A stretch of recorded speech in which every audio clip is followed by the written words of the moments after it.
হও, কারণ আমার আল্লাহর মতো দয়াময় কেউ নাই, আমার আল্লাহর মতো ক্ষমার মালিক আর কেউ নাই।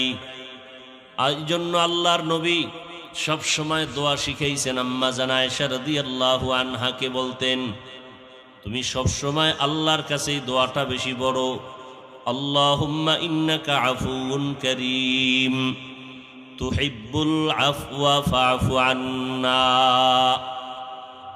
ও আল্লাহ, আপনি তো নিশ্চয়ই ক্ষমাকারী, সম্মানের সাথে, আপনি বড় দয়াময়, ক্ষমা করনেওয়ালা, দয়ার সাথে ক্ষমা করেন। অনেকে রাগ হইয়াও ক্ষমা করে, রাগ আছে ভিতরের, পর যা মাফ করে দিলাম। আর আমার আল্লাহর ক্ষমাটা এমন যে দয়ার সাথে ক্ষমা। ইন্নাকা আফুউন কারীম তুহিব্বুল আফওয়া ফাআফু আন্না। আপনি ক্ষমা করাটাকে ভালোবাসেন, তো আমাকে মাফ করে দেন। যেই পরিমাণ অন্যায় আমি করলাম, এই পরিমাণ অন্যায়ের খবর যদি আমার মা বাবায় জানে, আমার মা বাবায় আর আমার দিকে তাকাবে না মোহব্বতের নজরে। আমার সন্তান আমাকে মোহব্বত করে বাবা বলে পরিচয় দিবে না। কিন্তু আল্লাহ পাক এত অপরাধের পর একবারও রাগ করে পানি বন্ধ করেন নাই, বাতাস বন্ধ করেন নাই, খানাও বন্ধ করেন নাই। বরং আল্লাহ পাক তওবার দরজা দিয়া ডাকতেছেন, ও বান্দা, তুমি গুনার কথা স্মরণ করে তওবা করো, আমি আল্লাহ তোমার তওবার বিনিময়ে জীবনের সব গুনাহ 1 সেকেন্ডে ক্ষমা করে দিব। আতিনা ফি দারে দুনিয়া না হাসান, আতিনা ফি দারে উকবা না হাসান, ইয়া গিয়াসাল মুস্তাগীসিন ইহদিনা লাফতিখারা বিল উলুমে ওয়াল গিনা। আল্লাহর আযাবের ভয় অন্তরে জমা করো এবং আল্লাহর মোহাব্বত অন্তরে জমা করো। আল্লাহর মোহাব্বত তৈরি করো ইবাদতের মাধ্যমে। আর ইবাদতের মধ্যে দুইটা আমল আছে বড় দামি, যেই দুইটা আমল করলে আল্লাহ বেশি মোহাব্বতের নজরে তাকান। একটা আমল হলো কোরআনের তেলাওয়াত, আর একটা হলো বান্দা আল্লাহর কাছে দাঁড়াইবা নামাজের জন্য। এই দুইটার দ্বারা আল্লাহর মোহাব্বত তোমার অন্তরে বেশি আসবে, আল্লাহর মোহাব্বতের নজর তুমি বেশি পাইবা। নামাজ আর কোরআনের তেলাওয়াত। কারণ এই জমিনের মধ্যে আল্লাহ তাআলা এমন একটা কিতাব কোরআন দিয়েছেন, যে কিতাবটা ধরলেও কলিজা ঠান্ডা হয়, সওয়াব হয়। যে কিতাবের দিকে চোখ দিয়ে তাকাইলেও চোখের পাওয়ার বেড়ে যায়। এই কিতাবের আওয়াজটা শুনলেও অন্তর ঠান্ডা হয়ে যায়। আমি তেলাওয়াত করলে যেই পরিমাণ সওয়াব পাবো, আপনারা শুধু শুনবেন তাতেও সেই পরিমাণ সওয়াবের অধিকারী হবেন। কোরআন এমন একটা কিতাব, হিন্দু বৌদ্ধ ইহুদি খ্রিস্টান পর্যন্ত এই কোরআন দেখিয়া তারা নিজেরা গবেষণা করে। কত হিন্দু কোরআনের তরজমা করলো, সমস্ত বিধর্মীরা পণ্ডিত যারা তারা কোরআন রিসার্চ করতে থাকে, কিন্তু আজও পর্যন্ত দুশ্মনীও কম করে নাই, কোরআন বন্ধ করতে পারে নাই, কোরআনের আওয়াজকেও বন্ধ করতে পারে নাই। কারণ আল্লাহ পাক চ্যালেঞ্জ করে দিয়েছেন, কোরআন এটা আমার কালাম এবং এটার হেফাজতের জিম্মাদার আমি আল্লাহ নিয়েছি, দুনিয়ার কেউ ক্ষতি করতে পারবে না। এই বাংলাদেশের জমিনের ভেতরে বেঈমানদের 5টা গোলাম ইস্ট ইন্ডিয়া কোম্পানি ছিল, একটা ইস্ট ইন্ডিয়া কোম্পানি। এদের লোক এই দেশে আসতো, কোরআনের লেখা কপিগুলো জমা করো, জমা করো, জমা করো, জমা করে করে জ্বালাইয়া দাও। কেন? কোরআনের একটা কপিও যেন জমিনের মধ্যে না থাকে। ইস্ট ইন্ডিয়া কোম্পানির মানুষ এই জমিনে আসলো, আসিয়া কোরআনের লেখা কপিগুলো জমা করলো, জমা করিয়া এগুলো জ্বালাইলো। শুধু তাই না, ভারতের ভেতরে হাজারো হাজারো হাজারো মাদ্রাসাকে আগুন দিয়ে জ্বালায় দিল, পুড়িয়া ফেললো। এরপরে আলেম, হাজার হাজার আলেমকে হত্যা করলো, গাছের সাথে লাশ ঝুলাইয়া রাখলো। 800 বছর পর্যন্ত স্পেন জমিনটাকে মুসলমানরা শাসন করেছিল কোরআনের আইন দিয়া, নবীর সুন্নতের মাধ্যমে। তারেক বিন জিয়াদের দ্বারা এই স্পেন শহর হস্তগত হলো। এইভাবে 800 বছর পুরা স্পেন জমিনটাকে মুসলমান শাসন করেছিল। এক পর্যায়ে ইহুদি বেঈমানেরা ওই স্পেন জমিনের মুসলমানদেরকে পুড়িয়া ফেললো, মসজিদগুলো বন্ধ করে দিল, কোরআনের কপিগুলো জ্বালায় দিল, হাদিসের পাতা কিতাব তাফসির সব পুড়ে ফেললো। বাগদাদের মধ্যে ইরাকে বিশাল বড় লাইব্রেরি, এত বিশাল কিতাবের লাইব্রেরি, সারা দুনিয়াতে এত বড় লাইব্রেরি ছিল না।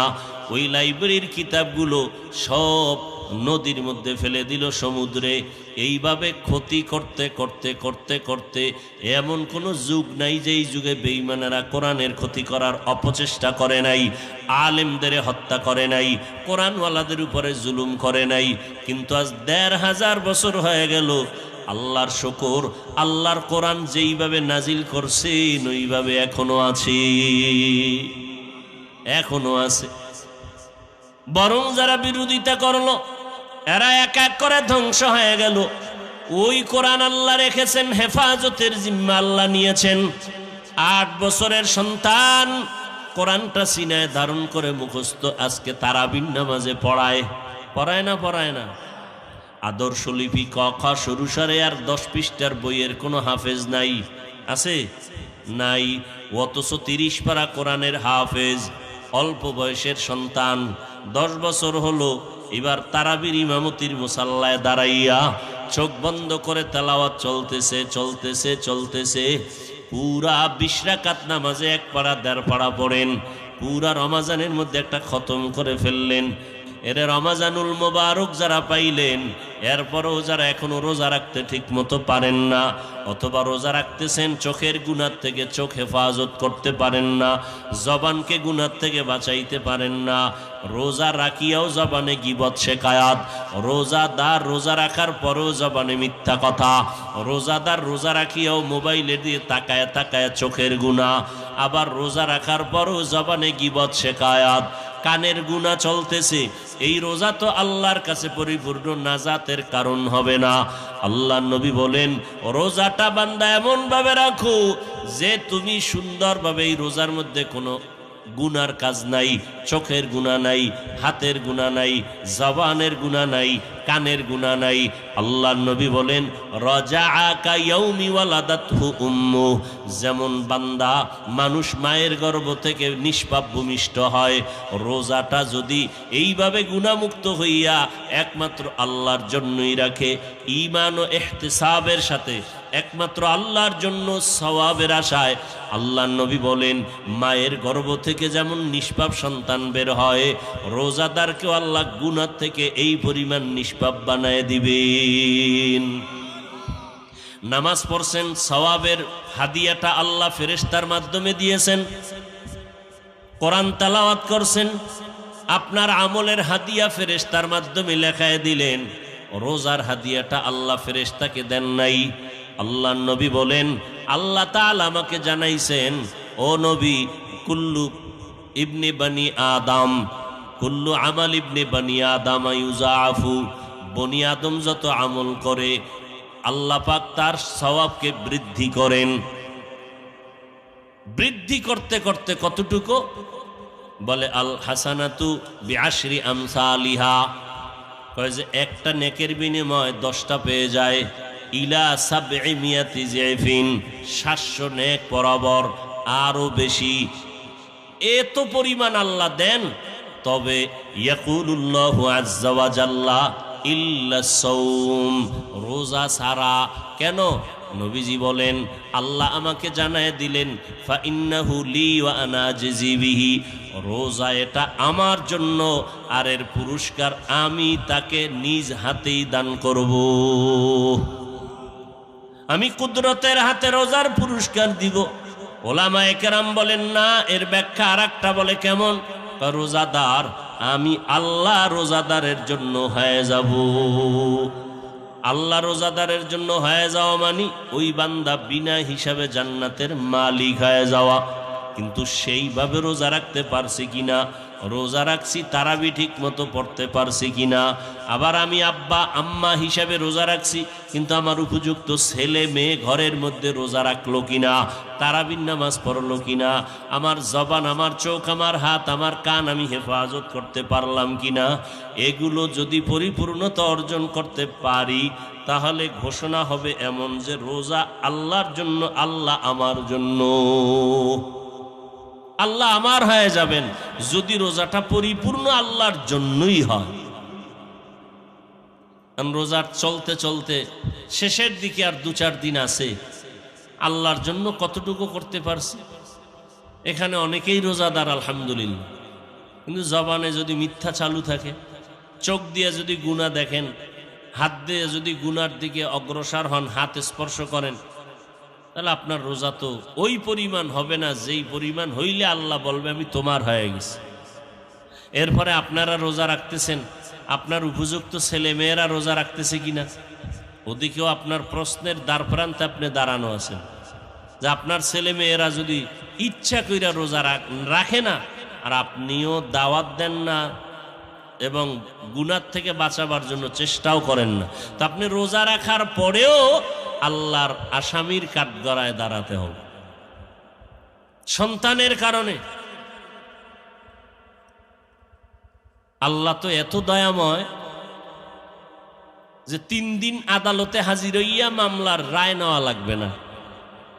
মামলা তো খালি তারিখ পরে, এই অমুক তারিখ আসো, 2 মাস পরে আসো। আল্লাহ কোনো তারিখ নেই। যদি জায়গা মতো বৈশা একটা চিৎকার দিয়ে কান্না করে যদি বলো আল্লাহ মাফ করে দাও, তোর 80-90 বছরের গুনাহ 1 সেকেন্ডে মাফ। কোনো তারিখ নাই যে আর একদিন আয় না, ক্ষমার মতো ক্ষমা চা, তওবা করে আমি 1 সেকেন্ডে সব মাফ করে দিব। এবং এমন মাফ করব যদি এখন তুই মরিয়া যাও বিনা হিসাবে জান্নাত। এই যে কয়েকদিন আগে আমাদের ওলামায়ে কেরামদের এক মুরব্বী ইফতারি মুখে নিছেন, নেওয়ার মধ্যেই সে পড়ে গেলেন, ঢলে পড়ে গেলেন মাটিতে। এভাবে বহু আল্লাহর বান্দা ইফতারি সামনে নিয়ে বসছেন, আজান হয়েছে, ইফতারি মুখে নিছেন, ভেতরে আর নিতে পারেন নাই, জায়গায় শেষ হয়ে গেছে। কত সফলতার মরণ তার, যে ইফতারি সামনে নিয়ে দোয়া করলে কবুল, মূল টাইম দোয়া কবুলে। আরো রোজার মাস, নবীজি বলছেন আল্লাহ রোজার মাসে মরণ হোক, রোজার হালাতে মরণ হোক, এর আগে না। কারণ কবরের আযাব সব মাফ, কোনো আযাব নাই কবরে, পৃথিবীর কোনো কবরে এখন আর আযাব নাই। রমাজান এত বড় বরকতের মাস, আপনি চিন্তা করতে পারেন, একটু চিন্তা করেন তো, একা একা বৈশা বৈশা মসজিদে চিন্তা করেন কেমন রোজার দাম, যে কবরে কোনো আযাব নেই। চরম অপরাধী, চরম, যার উপরে আর অপরাধ নাই, সেও যদি এখন মরে যায় কোনো আযাবের ফেরেশতাই কবরে আসবে না, কোনো আযাবই হবে না। কারণ জাহান্নামের দরজা বন্ধ, শয়তানের শিকল লাগানো, জান্নাতের দরজা খোলা, শুধু আরাম আর আরাম।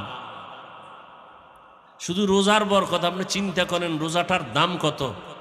আর সেই রোজার ক্ষেত্রে যদি কোনো মুসলমান বলে আমার ঘরে কি ভাতের টান আছে, আমি রোজা রাখবো কেন? নবীজির একজন আশেক সাহাবী, গরিব, নবী তো অধিকাংশ গরিব সাহাবায়ে কেরামরাই নবীর কাছে আসতেন। হ্যাঁ, আর মক্কার মুশরিকরা, ধনী ধনী মাথাওয়ালারা কইতো মুহাম্মদের কাছে যাইতে মনে চায় কিন্তু কেমনে যাই। সমাজের থার্ড ক্লাসের গরিব মূর্খ এরা মুহাম্মদের চারপাশ ঘিরে রেখেছে, আমরা কেমনে যাই? আমাকে প্রেস্টিজ নষ্ট হয়ে যাবে, সম্মান নষ্ট হয়ে যাবে, আমরা তো সম্ভ্রান্ত পরিবারের সন্তান। এলো একটা বাহানা, নাকি একটা বাহানা। তাবলিগে যাব কেন? সব গরিবরা যায়, মূর্খরা যায়। উজানি যাব কেন? বাহাদুরপুর যাব কেন? চরমনাই যাব কেন? সব গরিবরা যায়, মূর্খরা যায়, আমরা সেখানে যাব কেন? ওই মুশরিক বেঈমানের মতো তাল মিলাইয়া এক শ্রেণীর টুপিওয়ালারা ওই কথা আজও বলে। আর নবী কি বলতেন গরিবের বিষয়? আল্লাহর কাছে দোয়া করতেন, আল্লাহ গরিবের সাথে তুমি আমার হাসর দাও, গরিবের সাথে তুমি আমার মরণ দাও, গরিবী হালাতে আমারে রাখো। কিয়ামতের ময়দানে একটা গরিব ধনী মানুষের 500 বছর আগে জান্নাতে চলে যাবে। এই সমস্ত নেফাকিওয়ালা, যাদের অন্তরে নেফাকি নাপাক অন্তরওয়ালারা এরকম টার্গেট করে করে বলে, আরে অমুকের কাছে যাব কেন, ওখানে সব মূর্খ মানুষ বসা। এই কথা বলার দ্বারা কি প্রমাণ যে তাদের মধ্যে চূড়ান্ত হিংসা এবং অহংকার। এরা সাধারণ গরিব মানুষকে মানুষই বলে পছন্দ করতে চায় না। এরা কত বড় আল্লাহর নাফরমান। আর এর মধ্যে যদি আবার কেউ হয় হুজুর টাইপের, আবার যদি এদের মধ্যে কেউ হয় যে আমরা ইসলামী দলের সদস্য, আমরা দেশে ইসলাম চাই, এরকমও লোক আমাদের জানা মতে আছে। আমরা তো আর ওই জঙ্গল থেকে আইসা কথা বলি না, দলিল প্রমাণ নিয়েই বলি। কেউ যদি আমাদের কাছে বসতে চায়, দলিল চায়, তা আমরা দিব। কিন্তু ইনশাল্লাহ এটাও আমাদের বুকে সাহস যে ওই বাতেলেরা কখনো আমাদের সামনে আসবে না, বসবে না। হাটহাজারীর হুজুর, চরমনায়ের হুজুর, শামসুল হক ফরিদপুরি রহমতুল্লাহ আলাই, হাফিজি হুজুর রহমতুল্লাহ আলাই, পীরজি হুজুর রহমতুল্লাহ আলাই, ওবায়দুল হক রহমতুল্লাহ আলাই, বাইতুল মোকাররমের খতিব মহিউদ্দিন খান রহমতুল্লাহ আলাই, শাইখুল হাদিস আল্লামা আজিজুল হক রহমতুল্লাহ আলাই সহ সবাই এই বাতিলের বিরুদ্ধে চ্যালেঞ্জ দিছেন। আজকে এই বাংলাদেশের এই ইতিহাসে তারা কোনোদিন চ্যালেঞ্জের মোকাবেলায় বসতেই রাজি হয়নি। ওরা জীবনে বসবেও না, কারণ ওদের মুখর জাতির সামনে উন্মোচন হয়ে যাবে। কারণ ওরা জানে ওরা ভণ্ড, ওরা নিজেরাই জানে ওরা বাতিল, ওরা নিজেরাই জানে ওরা যে ইসলাম ব্যবহার করে ক্ষমতার জন্য, আল্লাহর জন্য না, ইসলামের জন্য। যদি আল্লাহর জন্যই হয় তো তাদের দাড়ি ছোট কেন, তাদের মাথায় পাগড়ি নেই কেন, কি তাদের মধ্যে সুন্নতের আমল নাই কেন? তারা নামাজটাকে ইবাদত মনে করে না, বলে এটা একটা ট্রেনিং কোর্স, ইবাদত মনে করে না। কত বড় কমবক্ত, কত বড় আল্লাহর দুশ্মন। আপনারা এদের সাথে উঠা বসা করলে টের পাইবেন। এরা বলে চরমনায় যাব কেন, তাবলিগে যাব কেন, সব মূর্খ, ওরা মূর্খরা নিয়া, মূর্খদের গরিব নিয়ে চলে, আমরা সেখানে যাব কেন? এরা শিক্ষিত সব। কেমন শিক্ষিত? ইবলিসের চেয়ে বড় শিক্ষিত না। ইবলিস তো বড় শিক্ষিত, কিন্তু জান্নাতি না জাহান্নামী? এরা এই শিক্ষিত। আফসুস, বলবেন হুজুর দোয়া করেন হেদায়েতের। না, দোয়া করলেও কবুল হওয়া অসম্ভব। কারণ যারা নবীদের বিরোধিতা করে, সাহাবায়ে কেরামের বিরোধিতা করে, এদের তওবাও কবুল হয় না। এত নিকৃষ্ট মানুষ। এরা কোথাও ভালো হওয়ার জন্য যায় না, বরং তাদের মতাদর্শের মানুষ বানানোর জন্য অন্যের কাছে যায়, যে তাদের মতো হয়ে যায়। এই জন্য দেখবেন ঘুরে ফিরে সাহাবায়ে কেরামের বিরোধিতা। এই যে 8 রাকাত তারাবি যারা পড়ে, আমরা একটা গালিও তাদের দেই না, কিন্তু জানতে চাই কেন পড়েন। তারাবি তো 20 রাকাতও আছে, 40 আছে, 50 আছে, উপরে আছে, আপনি নিচেরটা ধরলেন কেন? সর্বনিম্ন যদিও 8 রাকাত তারাবির কোনো হাদিস নাই, দুনিয়ার হাদিস শরীফের কোনো হাদিসে 8 রাকাত তারাবি নবী পড়ছেন এইরকম স্পষ্ট কোনো হাদিস নেই। এই হাদিস যেটা কয় এটা হলো বুখারী শরীফের হাদিস। কি? রমাজানের বাহিরে মাসেও নবী 8 রাকাত পড়তেন। তো যেই 8 রাকাত নবী রমাজানেও পড়তেন, রমাজানের বাহিরেও পড়তেন, এটা কি তারাবি না তাহাজ্জুদ? কথা বলেন না কেন? তো তাহাজ্জুদের দলিল দিয়ে তারাবি প্রমাণ করে। এরপরও 1 মিনিটের জন্য মেনে নিলাম, তর্কের খাতিরে তর্ক নাই, মানলাম না। আমার কথা হলো রমাজানে 1 নফলের দাম কত? ফরজের সমান। তাহলে রমাজানে আপনারা নফল ইবাদত কম করা উচিত না বেশি? বেশি, তাহলে আপনি নিম্নে ধরে নিলাম 8, 8-এরটা ধরলেন কেন? 20-এর হাদিস কি আপনার চোখে পড়ে না? 40-এর হাদিস কি চোখে পড়ে না? আপনি রমাজান যেহেতু পাইছেন, আল্লাহর মোহাব্বতই যদি থাকে আপনি বেশি পড়বেন, না পারলে 10 রাকাত, না পারলে 12। 8-এর মধ্যে কসম খাইলেন কেন যে কমও না বেশিও না? কারণ কি?